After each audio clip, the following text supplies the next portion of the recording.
Bagi Tuhan segala pujian, penghormatan, pengagungan, dan pengucapan syukur kami naikkan kepadamu, ya Bapa. Berkati kami semua dengan pujian yang telah dinaikkan kepada Bapa, dan berkati juga kesaksian umat-Mu Tuhan. Tiba saatnya kami mendengar firman-Mu. Urapi hamba-Mu, urapi firman-Mu, dan berkatilah kami dengan firman-Mu. Dalam nama Tuhan Yesus, kami terima firman Tuhan. Haleluya, haleluya. Semua yang diberkati dalam Tuhan berkata, amin. Puji Tuhan, selamat malam, salam sejahtera dalam kasih Tuhan, dan selamat ulang tahun buat Mama Saputra yang ke-48 tahun. Ya, umur panjang, sehat selalu, dan Tuhan memberi kesehatan selalu. Baik, kita lanjut kembali kepada surat Roma pasal yang ke-1. Kita akan masuk pada ayat yang ke-23. Roma pasal 1 ayat 23. Baik, kalau kita sudah dapat ayat ini, mari kita bangkit berdiri menghormati pembacaan firman Allah. Roma pasal 1 ayat 23, kita baca bersama-sama. 2, 3. Mereka menggantikan kemuliaan Allah yang tidak fana dengan gambaran yang mirip dengan manusia yang fana, burung-burung, binatang-binatang yang berkaki 4, dan binatang-binatang yang menjalar. Semua yang percaya berkata, amin. Saudaraku, orang-orang yang tidak dikatakan mengenal Tuhan, itu yang pertama. Yang kedua, orang-orang fasik juga. Orang-orang fasik itu, saudaraku, percaya kepada Tuhan, saudara, tetapi tidak mau melakukan apa yang menjadi perintah atau firman Tuhan. Seperti itu. Nah, ternyata orang-orang fasik ini dan orang-orang yang tidak mengenal Tuhan ini dikatakan mereka menggantikan, yaitu apa? Kemuliaan Allah yang tidak fana, maksudnya yang tidak binasa, atau kemuliaan Allah yang adalah sifatnya kekal. Jadi kemuliaan Allah yang kekal itu, yang abadi itu, saudara yang kekasih, digantikan oleh mereka dengan apa? Dengan gambaran yang mirip dengan manusia yang fana. Jadi kedudukan Allah sebagai yang maha kuasa, sebagai yang maha besar, sebagai yang menciptakan manusia itu, saudaraku, digantikan dengan gambar yang mirip dengan manusia yang fana. Jadi saudara yang kekasih, dengan manusia yang fana ini dalam bentuk baik itu perempuan maupun itu laki-laki, lalu mereka menganggap itulah Allah mereka, itulah Tuhan mereka, itulah ilah mereka, begitu saudara. Iya. Kemudian selain manusia yang fana, jadi manusia yang akan mati, maksudnya manusia yang akan binasa, atau manusia yang mempunyai batas waktu umur itu, saudara yang kasih dalam Tuhan. Itu yang pertama. Yang kedua, kemuliaan Tuhan yang kekal itu digantikan oleh mereka dengan burung-burung. Kita mengenal ada burung-burung seperti burung Raja Wali, burung macam-macam burung, saudara, sebagai satu kekuatan yang dianggap, saudara yang kasih dalam Tuhan, oleh manusia, sebagai kekuatan yang disembah atau dipuji. Sama juga dengan manusia tadi itu dalam bentuk patung itu, saudaraku, berhala dewa itu menjadi sembahan. Ini yang dikatakan oleh ayat ini. Kemudian berikut juga binatang-binatang yang berkaki empat. Binatang-binatang yang berkaki empat, baik itu berupa dalam Alkitab, baik itu berupa singa, harimau, sudah ringkas dalam Tuhan gajah, juga sudah ringkas dalam Tuhan lembu atau sapi. Mereka buat patung itu sudah ringkas dalam Tuhan, lalu mereka sembah, inilah Allah kita, inilah Tuhan kita, seperti begitu.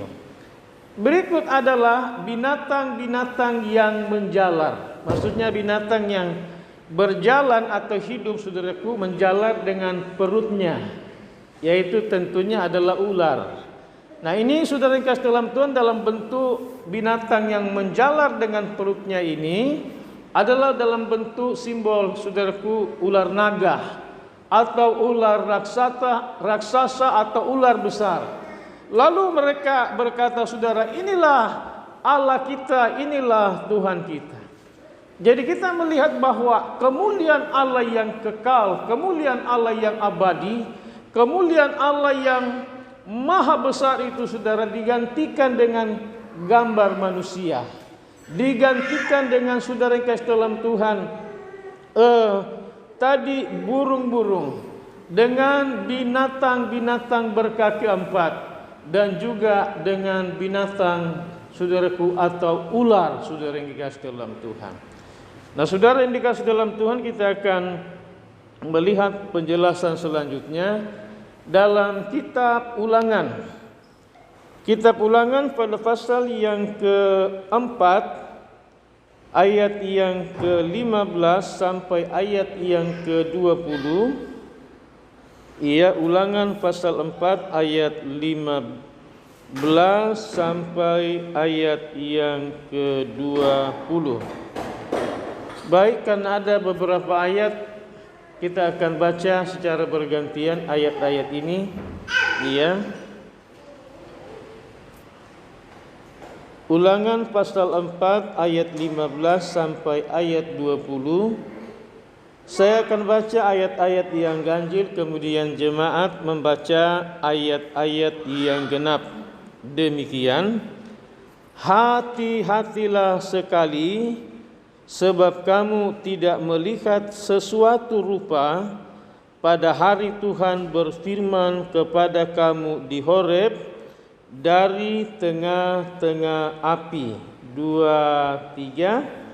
Supaya jangan kamu berlaku dengan batu yang menyerupai perkara apapun, yang berbentuk laki-laki atau perempuan, yang berbentuk binatang yang di bumi, atau berbentuk burung yang bersayap yang terbang di udara. 2, 3. Atau berbentuk binatang yang berlayar di muka bumi, atau berbentuk ikan yang ada dalam air di bawah bumi. Dan juga supaya jangan engkau mengarahkan matamu ke langit, sehingga apabila engkau melihat matahari, bulan dan bintang, segenap tentara langit, engkau disesatkan untuk sujud menyembah dan beribadah kepada sekaliannya itu, yang justru diberikan Tuhan Allahmu kepada segala bangsa di seluruh kolong langit sebagai bagian mereka. 2, 3. Sedangkan Tuhan telah mengambil kamu dan membawa kamu keluar dari dapur kedudukan besi dari Mesir untuk menjadi umat miliknya sendiri, seperti yang terjadi sekarang ini. Iya, saudara, ketika orang Israel dikatakan tiba atau berada di kaki gunung Horeb atau kaki gunung Sinai, lalu saudara-saudara yang kasih dalam Tuhan, dikatakan Musa naik ke atas puncak gunung Horeb itu atau gunung Sinai untuk menerima baik itu 10 hukum Taurat maupun juga firman-firman yang diberikan oleh Tuhan sebagai pedoman, sebagai penuntun mereka dalam perjalanan 40 tahun di padang gurun itu, sampai nanti mereka berada di tanah perjanjian atau tanah Kanaan itu. Jadi bagaimana pola gaya hidup mereka sudah dengan firman yang diberikan oleh Tuhan di atas puncak gunung Horeb atau gunung Sinai itu, saudara. Sementara Musa menunggu, saudara. Sebab bukan begitu Musa naik langsung dikasih, saudara, tidak. Tapi Musa berpuasa 40 hari 40 malam. Tidak makan, tidak minum.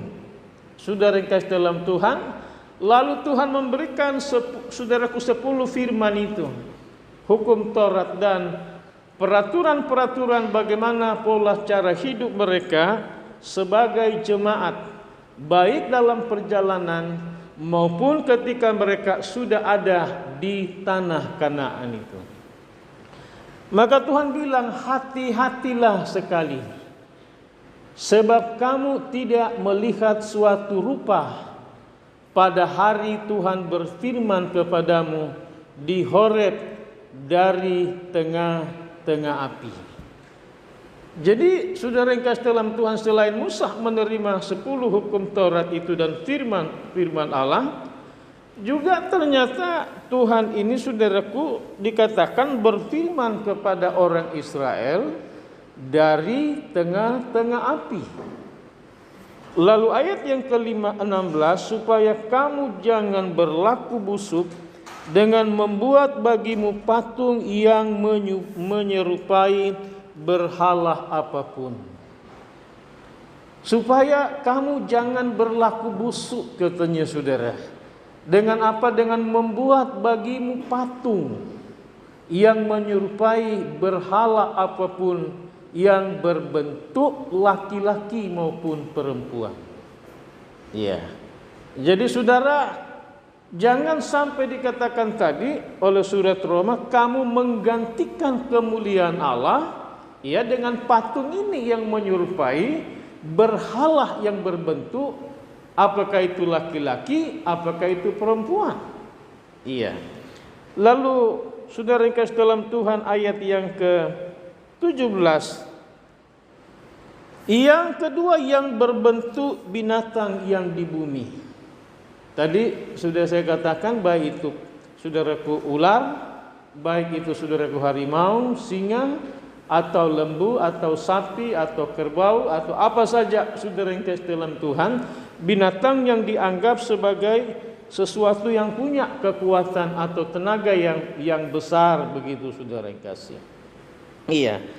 Lalu yang ketiga dalam ayat yang ke-17 ini, atau berbentuk burung yang bersayap yang terbang di udara. Jadi ini biasanya dalam bentuk burung-burung besar ini. Burung saudara Raja Wali, burung Garuda, ya saudara-saudara yang kasih dalam Tuhan. Lalu yang keempat dalam ayat yang ke-18, atau berbentuk binatang yang merayap di muka bumi. Saudara, dalam bentuk ular ini. Yang kelima, atau yang berbentuk ikan yang ada di dalam air di bawah bumi. Jadi rupanya saudaraku, sampai yang menyerupai ikan-ikan besar, ikan-ikan raksasa yang ada di laut.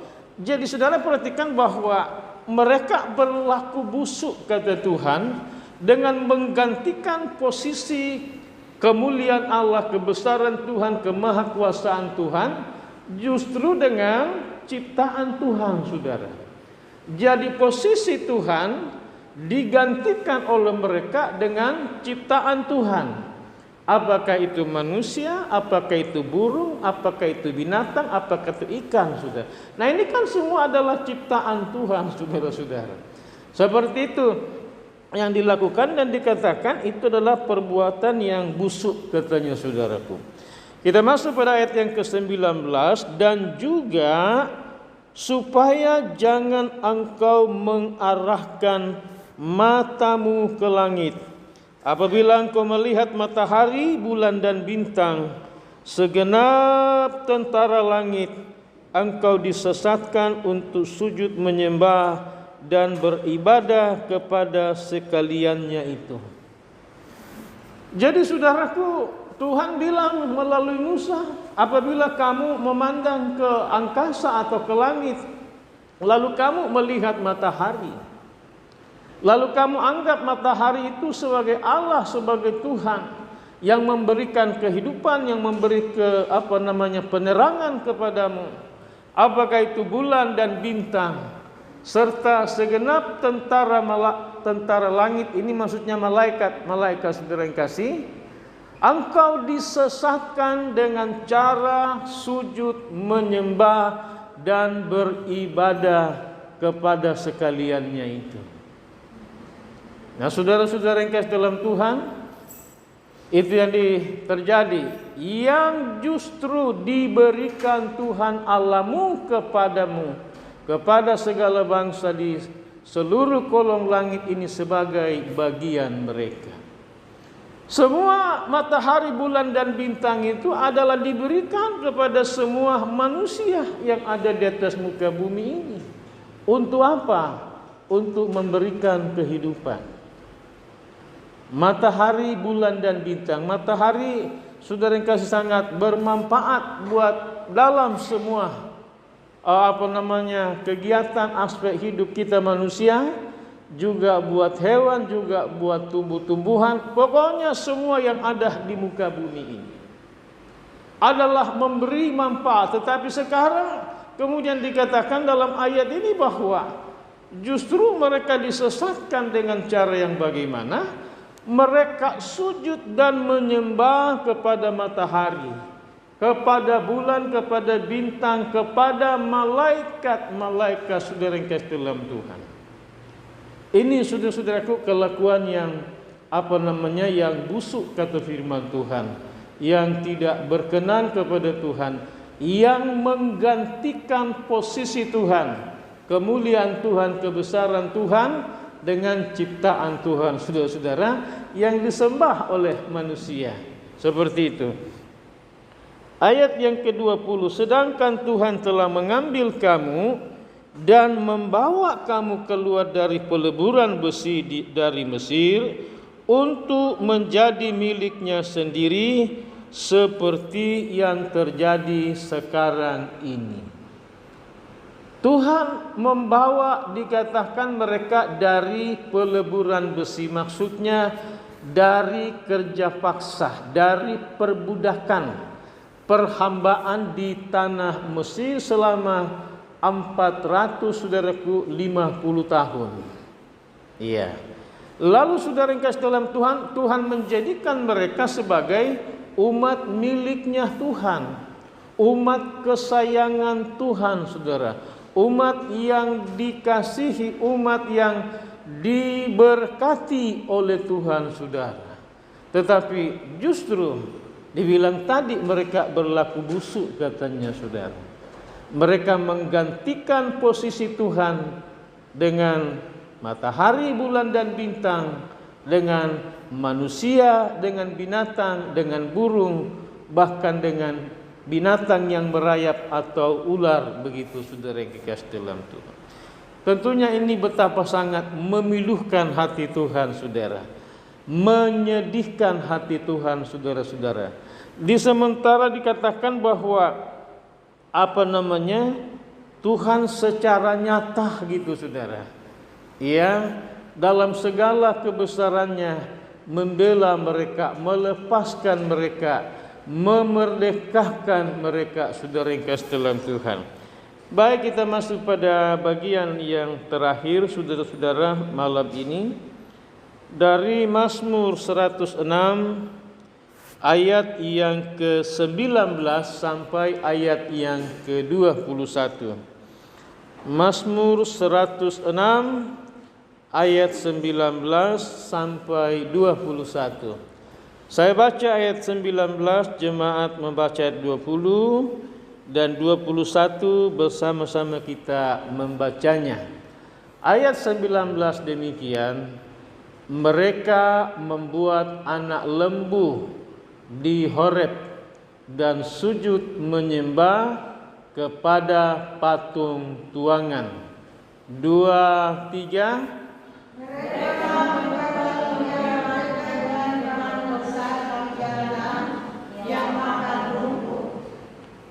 Ayat yang ke-21 sama-sama 2, 3.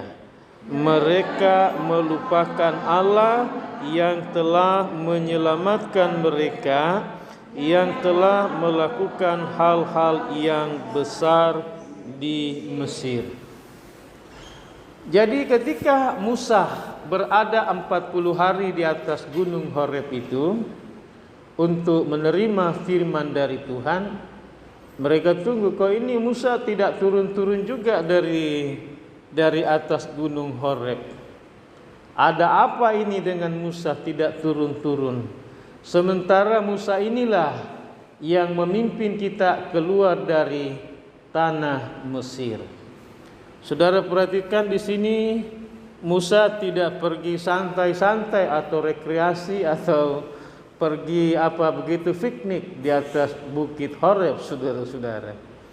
Adalah tadi saya bilang dia berpuasa, tidak makan, tidak minum, total 40 hari 40 malam untuk menerima 10 hukum Taurat dan firman Allah yang adalah untuk apa? Kepentingan orang Israel. Saudara, di sini kita melihat bahwa orang Israel dalam bagian ini berlaku fasik. Kenapa saya katakan berlaku fasik? Karena mereka, saudara yang kasih dalam Tuhan, tidak sabar. Ini tidak lama, 40 hari, 1 bulan 10 hari, saudara yang kasih. Sementara saudaraku, Musa sudah bilang bahwa dia akan naik menghadap Tuhan di atas puncak gunung Horeb atau gunung Sinai ini. Iya. Saudaraku, Musa tidak turun dari sana 40 hari, maka mereka minta kepada abangnya Musa yaitu Harun. Supaya apa? Supaya buat patung. Lalu saudaraku, mereka lepas anting-anting di kuping, di tangan, di kaki. Saudara, dia kasih kepada Harun, saudara yang kasih dalam Tuhan. Dimasukkan ke dalam peleburan besi itu. Lalu dibuat patung. Patung apa itu yang dibuat, saudara yang kasih dalam Tuhan? Patung anak lembu emas. Sementara emas-emas ini Tuhan kasih bagi mereka, saudara yang dikasih, bukan buat bikin patung. Tetapi ini emas-emas diberikan oleh mereka untuk nanti mereka pergunakan di tanah Kanaan atau tanah perjanjian. Sebab dibilang waktu orang Israel mau keluar dari tanah Mesir, maka Tuhan membuat hati orang-orang Mesir bermurah hati dan datang kepada orang-orang Israel bahwa ini emas, ini emas, ini emas. Yang buat begitu mereka siapa? Adalah Tuhan, kata firman Allah. Tapi sekarang saudara, emas itu saudara bukannya dipakai nanti mereka di tanah Kanaan, terutama dalam hal untuk membangun rumah Tuhan di sana, tetapi sekarang saudaraku dikasih kepada Harun, suruh bikin anak lembu emas dan berkata, inilah Tuhan kita, inilah Allah kita yang menuntun kita keluar dari Mesir, nanti dia bawa kita ke tanah Kanaan, saudara. Betapa saudara yang dikasih dalam Tuhan, pada ulangan tadi itu mereka berlaku busuk, saudara-saudara. Ya. Lalu dikatakan mereka membuat anak lembu di Horeb dan sujud menyembah kepada patung tuangan itu, saudara. Jadi mereka, saudaraku, sujud menyembah kepada anak lembu patung emas yang benda mati, saudara kasih dalam Tuhan. Dia mau ngomong sampai bagaimana? Itu lembu emas tidak tahu apa-apa, tidak dengar apa-apa. Karena apa? Itu benda mati, saudara-saudara yang kasih dalam Tuhan. Jadi betapa bodohnya orang Israel ini, saudara. Betapa sangat lebih daripada bodoh, saudara yang kasih dalam Tuhan. Sebab apa? Mereka menggantikan posisi Tuhan dengan anak lembu emas. Lalu mereka sujud. Inilah Tuhan kita, katanya. Inilah Allah kita, saudara-saudara. Kasihan sekali, saudara yang kasih dalam Tuhan. Ayat yang ke-20. Mereka menukar kemuliaan mereka dengan bangunan sapi jantan yang makan rumput. Nah, ini sapi jantan bukan makan rumput. Sapi jantan tidak bisa ngapa-ngapain. Orang benda mati, saudara-saudara yang kasih dalam Tuhan. Iya. Lalu saudara yang kasih dalam Tuhan, mengapa mereka mengangkat saudara yang kasih dalam Tuhan? Iya. Lembu atau sapi ini, saudara yang kasih dalam Tuhan, yang hanya adalah saudaraku makan rumput, kalau sudah gemuk dipotong untuk dimakan, saudara yang kasih dalam Tuhan. Iya, karena saudara, tidak ada sapi yang dibiarkan saudaraku hidup sampai mati atau hidup selamanya begitu. Begitu sudah besar, sudah gemuk, dipotong untuk dimakan dagingnya, karena memang itu tujuan manfaatnya seperti itu, saudara. Dan juga dipakai oleh manusia, saudara yang kasih dalam Tuhan, untuk membajak sawah maupun ladang, saudara yang kasih. Itu tujuan daripada Tuhan memberikan sapi atau lembu ini, saudara yang kasih. Tapi apa yang terjadi? Kemuliaan Allah bagi orang Israel. Ya, jadi kemuliaan Tuhan yang ada pada Israel, saudara-saudara, diganti dengan bangunan sapi jantan makan rumput, saudara. Seperti itu, saudara. Betapa saudara, rendahnya, saudara, pengertian mereka, otak mereka, saya bilang hati dan hidup mereka ini, saudara yang kasih dalam Tuhan, dengan seperti itu. Ayat yang ke-21, mereka melupakan Allah. Ini saudaraku di sini rupanya. Mereka melupakan Allah yang telah menyelamatkan mereka, yang telah melakukan hal-hal yang besar di Mesir. Di sini persoalan masalah, saudara-saudara yang kasih dalam Tuhan, yang kadangkala menjadi persoalan bagi manusia, bagi termasuk kita yang ada sekarang ini, saudara-saudara. Sebetulnya lebih cenderung saya katakan pura-pura lupa, tidak tahu sebetulnya begitu. Iya. Saudara yang kasih dalam Tuhan, mereka melupakan apa yang Allah telah lakukan bagi mereka. Iya. Bagaimana Tuhan melepaskan mereka dari perbudakan, dari perhambaan, dari kekuatan Firaun dan orang Mesir yang tidak mau sama sekali melepaskan mereka ini, karena mereka ini adalah aset untuk pembangunan Mesir, saudara-saudara yang kasih dalam Tuhan. Tetapi mereka dikatakan lupa terhadap Tuhan yang menyelamatkan mereka. Kemudian mereka lupa, saudaraku, tentang semua perkara-perkara besar yang telah dilakukan Tuhan di tanah Mesir. Saya mau bilang begini, bahwa perjalanan Mesir di padang gurun adalah sama dengan gambaran perjalanan hidup kita sekarang ini, saudara, di dunia ini menuju kepada surga yang kekal, saudara. Saudara yang dikasih dalam Tuhan, ada banyak hal yang Tuhan telah buat dan lakukan kepada kita. Kita baru merayakan tentang penyaliban, kematian, penguburan dan kebangkitan Yesus. Pada peristiwa Paskah, kematian dan kebangkitan Tuhan adalah merupakan klimaks, saudaraku, puncak karya Allah yang besar tentang apa? Dia menyelamatkan kita, Ia menebus kita, Ia mengampuni kita, Dia rela mengambil alih semua. Saya dan saudara yang mestinya tersalib, yang terhukum karena pelanggaran dan dosa kita, dan karena dosa keturunan kita, saudara yang kasih dalam Tuhan. Ternyata apa yang terjadi?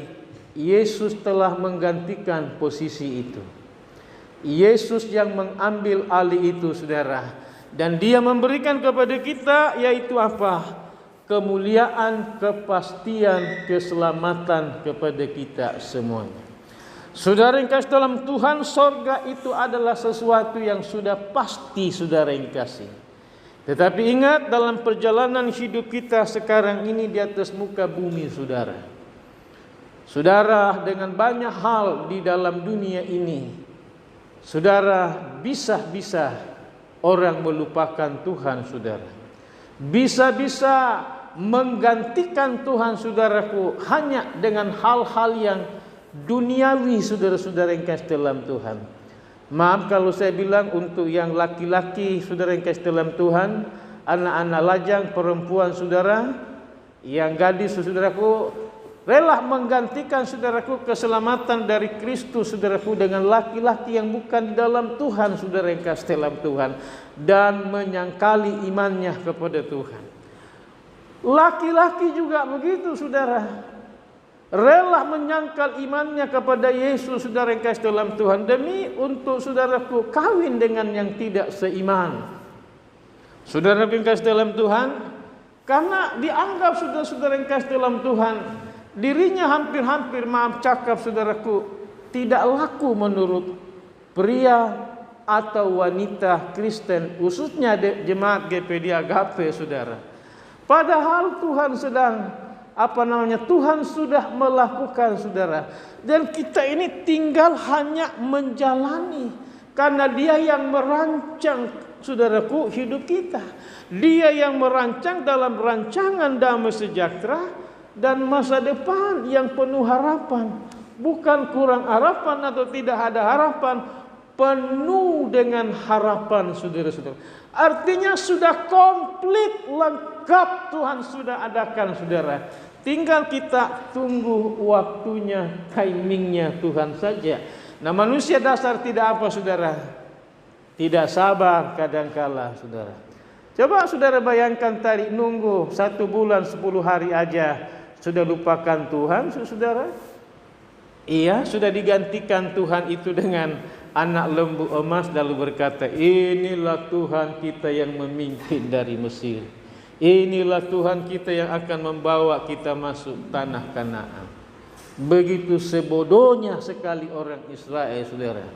Dan kita mungkin bisa jadi lebih bodoh lagi daripada orang Israel, saudara-saudara. Melupakan karya penyaliban, kematian, dan kebangkitan Tuhan. Demikian pula dalam pekerjaan saudara. Saudara-saudara yang kasih dalam Tuhan diperhadapkan pada pilihan-pilihan, saudara yang kasih dalam Tuhan. Tetap akan kepada Tuhan Yesus Kristus yang sudah mati untuk kita. Ataukah saudaraku menyangkal dan melupakan dan menggantikannya, saudara yang kasih dalam Tuhan, oleh karena satu dan lain hal. Demikian pula dalam saudara menjalankan usaha-usaha, karena semuanya ini saudara berhubungan bukan saudara dengan saudara saja, tetapi dengan banyak orang, saudara-saudara yang kasih dalam Tuhan. Dan pada waktu-waktu tertentu saudara diperhadapkan pada keadaan-keadaan, saudara, seperti melupakan Tuhan, saudara. Seperti tidak ingat lagi kepada Tuhan, saudara-saudara yang kasih dalam Tuhan. Kiranya Tuhan tolong kita. Ini sebagai sebuah peringatan bagi kita, ditulis dalam Alkitab, dalam firman Allah, saudara, supaya sejarah ini, peristiwa ini jangan kembali terulang terjadi kepada kita. Maksudnya begitu. Ditulis ini bahwa begini loh, Israel pernah terjadi seperti dulu, seperti ini, saudara. Supaya apa? Kita jangan terjebak dan masuk dalam, saudara yang kasih dalam Tuhan, perjalanan atau, saudaraku, kejatuhan atau perlakuan yang sama kepada Tuhan, menggantikan kemuliaan Tuhan dengan, saudara yang kasih dalam Tuhan, apa yang ada di dalam dunia ini. Puji Tuhan, Tuhan memberkati dan menolong kita semuanya. Mari kita bangkit berdiri dan kita masuk di dalam doa. Bapa, di hadapan-Mu malam ini kami mengucap syukur karena peristiwa kejadian Israel yang melupakan Tuhan di Gunung Horeb. Sementara Tuhan telah berfirman dalam bentuk api Tuhan kepada mereka, dan Musa yang telah naik ke atas gunung Horeb untuk menerima firman Allah dan ke-10 hukum sebagai peraturan, sebagai pedoman petunjuk bagi Israel dalam perjalanan sampai mereka berada di tanah perjanjian untuk menikmati segala rahmat, berkat dan kemakmuran yang Tuhan telah siapkan bagi mereka bapa. Namun mereka begitu cepat menggantikan posisi Tuhan dengan semua yang ada, yaitu anak lembu emas. Mari Tuhan tolong kami semua sebagai umat-Mu, baik sebagai bapa-bapa rumah tangga, ibu-ibu rumah tangga, orang-orang muda juga yang ada Tuhan. Kiranya Tuhan yang menguatkan dan meneguhkan kami untuk tetap berpegang bahwa Yesus sudah mati untuk kami, Yesus sudah bangkit untuk kami, Yesus sudah naik ke sorga untuk kami semuanya, dan kami berada di dalam pemeliharaan perlindungan Tuhan. Tuhan tolong agar kami jangan mengganti posisi Tuhan, kemuliaan Tuhan dalam diri kami Tuhan, dengan hal-hal yang duniawi atau Tuhan hal-hal daging yang binasa, yang sifatnya sementara. Bawalah kami tetap kuat dan teguh di dalam Tuhan, mampu mempertahankan kemuliaan Allah sampai kami masuk kepada kemuliaan yang kekal di dalam sorga bersama-sama dengan Tuhan Yesus. Meteraikan dan hidupkanlah firman-Mu dalam hati kami. Hamba-Mu berhenti bicara, namun Roh Kudus-Mu lah yang terus menghidupkan firman-Mu. Terima kasih Bapa. Tiba saatnya umat-Mu akan memberi persembahan. Berkatilah umat-Mu dan persembahannya. Di dalam nama Tuhan Yesus kami berdoa. Haleluya, haleluya. Semua yang diberkati dalam Tuhan berkata, amin.